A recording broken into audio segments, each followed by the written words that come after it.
کہتے ہیں جو دل سے دیکھے وہ چہروں کے پیچھے چھپے سچ کو پہچان لیتا ہے، مگر کیا ایک شہزادی ایک جن کے اندر کا انسان دیکھ پائے گی؟ آئیے جانتے ہیں اس کہانی میں۔ ایک دور تھا جب ایک پراسرار جنگل کے کنارے ایک چھوٹی سی بادشاہت آباد تھی۔ یہاں کی شہزادی ایزال نہ صرف خوبصورت تھی بلکہ علم، ہمدردی اور بہادری کا مجسمہ بھی سمجھی جاتی تھی۔ ہر صبح محل میں پرندوں کی چہچہاہٹ اور ہر رات ستاروں کے نیچے اس کی دعائیں گونجتی تھیں۔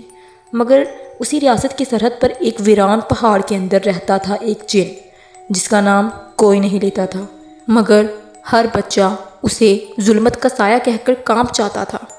ایک دن شہزادی شکار کے دوران رستہ بھٹک گئی۔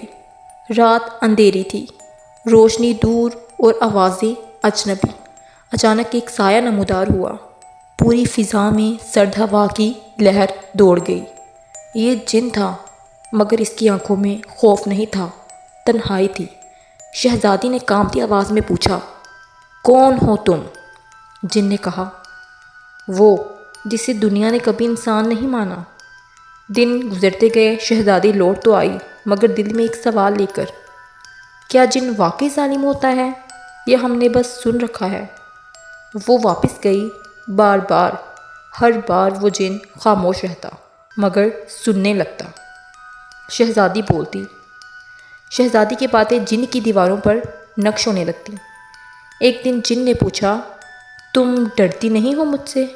شہزادی نے مسکرا کر کہا، خوف وہ ہوتا ہے جو دل میں ہو، چہرے پر نہیں۔ اور وہ لمحہ جن کے دل میں پہلی بار روشنی بن کر اترا۔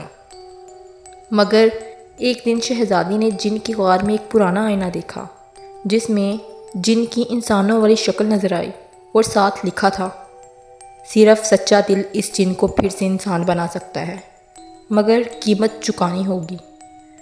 قیمت؟ کیا شہزادی کو اپنی یادداشت کھونا پڑے گی یا کوئی قربانی دینا ہوگی؟ جانیے اگلی ایپیسوڈ میں۔ اب اگلی ایپیسوڈ دیکھنے کے لیے ہمارے چینل کو سبسکرائب کرنا نہ بھولیں، تاکہ میری آنے والی ہر کہانی آپ تک بآسانی پہنچ سکے۔